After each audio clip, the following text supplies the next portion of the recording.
کہ ایک بادشاہ ہوا کرتا تھا۔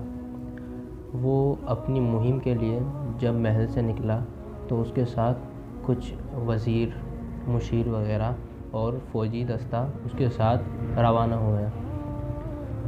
تو راستے میں ان کا گزر ایک ایسی جگہ سے ہوا جہاں ان کو ایک فقیر ملا۔ تو فقیر کو دیکھ کر بادشاہ نے اپنے لشکر سے کہا کہ ہم تھوڑی دیر یہاں پر رک جاتے ہیں اور اس فقیر کی فریاد کو سن لیتے ہیں۔ تو فقیر نے بادشاہ سے کہا، اے بادشاہ، میرے اس کشکول کو بھر دے۔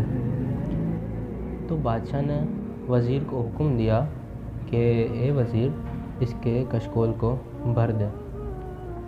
تو وزیر نے کچھ تھیلیاں نکالی جس میں اشرفیاں تھیں، تو وہ اس کشکول کے اندر ڈالنا شروع کر دی۔ تو ہوا کچھ ایسا کہ وہ کشکول جیسے ہی وزیر ڈالتا، وہ اشرفیاں ڈالتے ہی وہ کشکول خالی ہو جاتا۔ تو وزیر کشکول کو بھرتا جاتا اور کشکول بالکل خالی ہوتا جاتا۔ تو بادشاہ نے یہ کہا کہ اے وزیر، یہ کشکول کیوں نہیں بھر رہا؟ تو فقیر نے یہ کہا بادشاہ سے کہ اے بادشاہ، تو مجھے کیا دے سکتا ہے؟ تو بادشاہ بڑا غصے میں آ گیا۔ بادشاہ نے یہ کہا کہ اب تو میری عزت پر بات آ گئی ہے۔ تو بادشاہ نے وزیر کو حکم دیا کہ وہاں محل میں جا کر اتنی خزانے کی بوریاں لے کر آؤ اور یہ کشکول میں ڈالو۔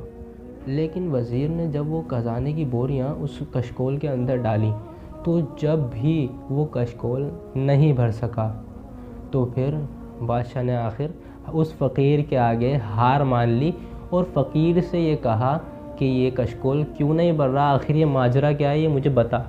تو فقیر نے بادشاہ کو کہا کہ یہ کشکول اس وجہ سے نہیں بھر رہا کہ یہ جو کشکول ہے یہ لوگوں کی خواہشات کا کشکول ثابت ہوا۔ یہ کشکول لوگوں کی لالچ اور حرص کا سبب ہے۔ مطلب یہ کشکول جو ہے یہ لوگوں کی خواہش ہے، یہ کشکول لوگوں کی حرص ہے۔ وہ اس وجہ سے، کیونکہ لالچ ایک ایسی بلا ہے کہ ہم لوگوں کو جب ایک چیز مل جاتی ہے تو ہم لوگ دوسری چیز کی طرف بڑھتے ہیں، ہم ایک طرف نہیں رکتے۔ ہم کہیں یہ نہیں سوچتے کہ بس اگر ہمیں اتنی مال مل جائے گا، اتنی دولت مل جائے گی کہ ہم بس ہو جائیں گے، یہ نہیں ہوتا۔ ہماری نیت ہوتی ہے کہ بس اتنا مل جائے، لیکن جب وہ مل جاتا ہے تو ہماری لالچ اور بڑھ جاتی ہے، ہمارے حرص اور بڑھ جاتی ہے۔ تو اسی طرح ہماری خواہشات کا بھی یہی عالم ہے کہ ہماری خواہشات رکنے کا دم نہیں لیتی۔ تو پھر کسی شاعر نے کہا